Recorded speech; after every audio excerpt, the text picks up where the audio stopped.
సంఖ్యాకాండము 31 అధ్యాయము 1-54 వచనములు. మరియు యెహోవా మిద్యానీయులు ఇశ్రాయేలీయులకు చేసిన హింసకు ప్రతిహింస చెయ్యుడి. తరువాత నీవు నీ స్వజనుల యొద్దకు చేర్చబడుదువని మోషేకు సెలవీయగా, మోషే ప్రజలతో, మీలో కొందరు యుద్ధ సన్నాదులై మిద్యానీయుల మీదికి పోయి మిద్యానీయులకు యెహోవా విధించిన ప్రతిదండన చేయునట్లు ఇశ్రాయేలీయుల గోత్రములన్నిటిలోనూ ప్రతి గోత్రములో నుండి 1000 మందిని ఆ యుద్ధమునకు పంపవలెననెను. అట్లు గోత్రమొక్కంటికి 1000 మంది చొప్పున ఇశ్రాయేలీయుల సేనలలో నుండి 12,000 యుద్ధవీరులు ఏర్పరచబడగా, మోషే వారిని, అనగా ప్రతి గోత్రము నుండి 1000 మందిని యాజకుడగు ఎలియాజరు కుమారుడైన ఫినెహాసును పంపెను. అతని చేతిలోని పరిశుద్ధమైన ఉపకరణములను ఊదుటకు బూరలను యుద్ధమునకు పంపెను.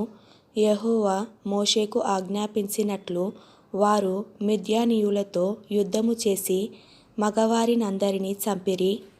చంపబడిన ఇతరులు గాక మిద్యాను రాజులను, అనగా మిద్యాను 5 రాజులైన ఎవీని, రెకెమును, సూరును, హూరును, రేబను చంపిరి. బెయోరు కుమారుడైన బిలామును ఖడ్గముతో చంపిరి. అప్పుడు ఇశ్రాయేలీయులు మిద్యాను స్త్రీలను, వారి చిన్న పిల్లలను చెరపట్టుకొని వారి సమస్త పశువులను, వారి గొర్రె మేకలన్నిటినీ, వారికి కలిగినది యావత్తును దోచుకొనిరి. మరియు వారి నివాస పట్టణములన్నిటినీ, వారి కోటలన్నిటినీ అగ్నిచేత కాల్చివేసిరి.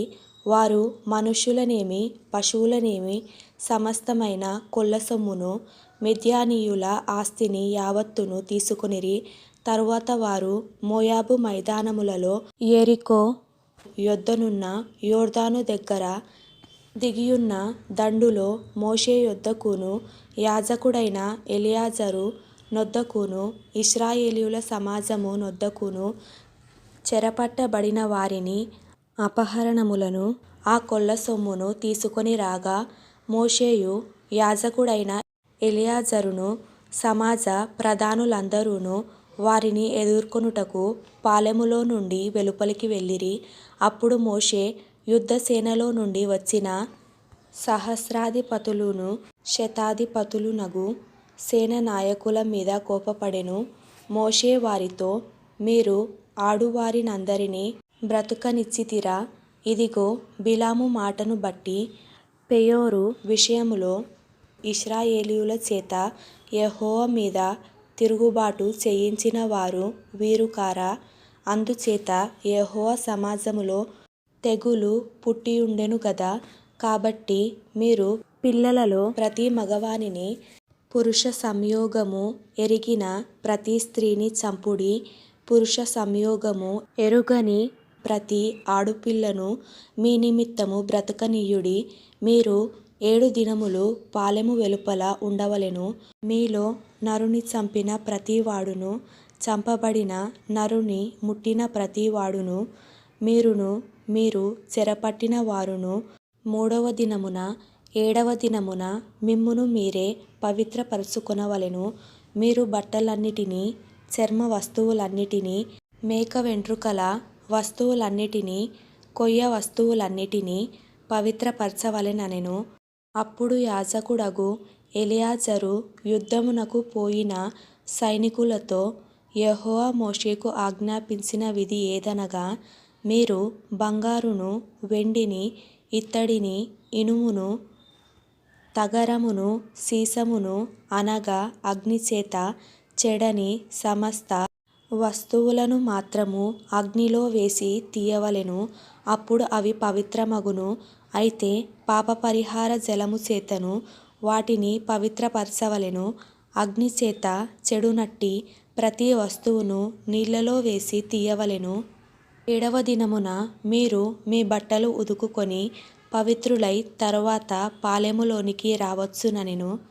మరియు యెహోవా మోషేకు ఇలాగు సెలవిచ్చెను, నీవును యాజకుడైన ఎలియాజరును సమాజము యొక్క పితరుల కుటుంబములలో ప్రధానులును మనుష్యులలోనేమి పశువులలోనేమి చెరపట్టబడిన దోపుడు సొమ్ము మొత్తమును లెక్కించి 2 భాగములుగా చేసి యుద్ధమునకు పూనుకొని సేనగా బయలుదేరిన వారికి సగమును సర్వసమాజమునకు సగమును పంచిపెట్టవలెను.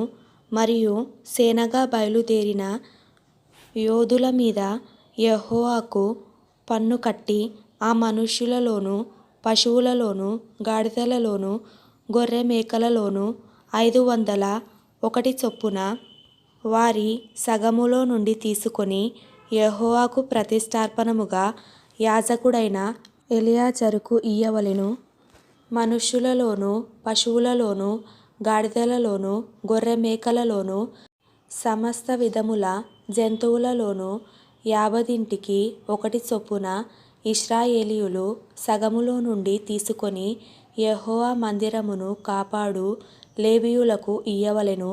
యెహోవా మోషేకు ఆజ్ఞాపించినట్లు మోషేయు యాజకుడైన ఎలియాజరును చేసిరి. ఆ దోపుడు సొమ్ము అనగా ఆ సైనికులు కొల్లబెట్టిన సొమ్ములో మిగిలినది 6,75,000 గొర్రె మేకలును 72,000 పశువులును 61,000 గాడిదలును 32,000 మంది పురుష సంయోగమెరగని స్త్రీలును అందులో అరవంతు అనగా సైన్యముగా పోయిన వారి వంతు గొర్రె మేకల లెక్క ఎంతనగా 3,37,500. ఆ గొర్రె మేకలలో యెహోవాకు చెల్లవలసిన పన్ను 675.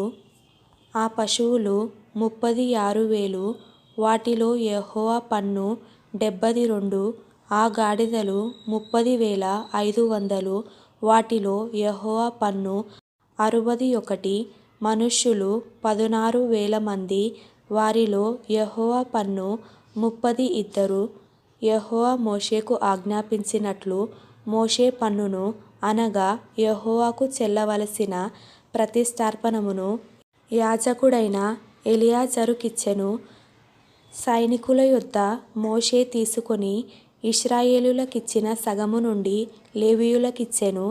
3,37,500 గొర్రె మేకలును 36,000 గోవులును 30,500 గాడిదలును 16,000 మంది మనుష్యులును సమాజమునకు కలిగిన సగమయ్యుండగా మోషే ఇశ్రాయేలీయులకు వచ్చిన ఆ సగము నుండి మనుష్యులలోను జంతువులలోను 70 చొప్పున తీసి యెహోవా మోషేకు ఆజ్ఞాపించినట్లు యెహోవా మందిరమును కాపాడు లేవీయులకిచ్చెను.